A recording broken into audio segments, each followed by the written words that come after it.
Hello, Klaus here with a super quick video. It's a follow-up video to the previous I did about Fusion for beginners, and I'll just give you three quick tips which will make Fusion a bit easier for you, maybe.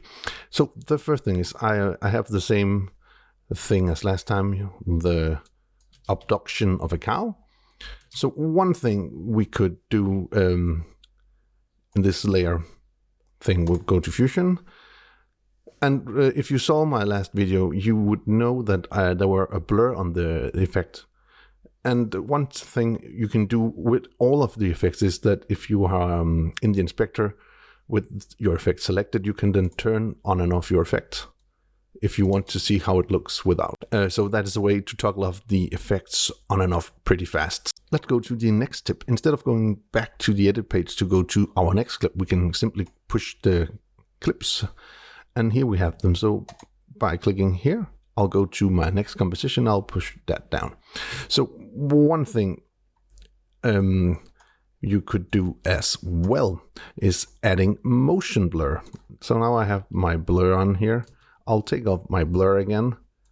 A super easy way to add motion blur to your compositions are to go into the merge or into the transform node and highlight that. And then go to this icon here, and then just check the motion blur, and then you have the quality and the shutter angle and the sample speed. So most things I shoot are in a shutter angle of 180 degrees, and it tend to the quality of being on 2 would be just fine. So let's have a look at the difference here. I'll go back to the edit tab here. And it just needs to render pretty quick. So now you can see here we have the UFO with motion blur.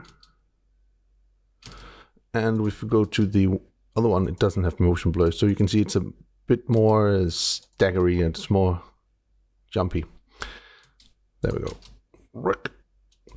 So that's just how to add motion blur pretty quickly. Let's go back to Fusion. And the last thing was that if I'm making a big complicated composition, if I come back to that composition in a couple of years, I wouldn't remember what I did if I did some kind of transformations in the merge. So a way to actually do that, so it's much easier to remember what you actually did in the nodes, would be to add a transform node. And I'll just take the transform node here and I'll just drag it down. And then again, when the line is blue, you'll let it go.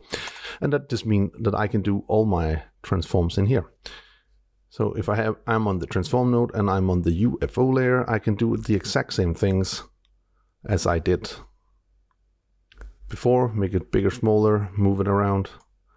I'll do like this. I can do the exact same thing. The only difference is when I come back to this composition, I would know that all the transformations was done in the transform node. Okay, that was all for this very quick video. I do hope you found it useful. If you did, please hit that subscribe button, give the video a like, share it with your friends if you think it will help them out. And if you want to be notified every time there's a new video on the channel, please hit that bell icon down in the corner.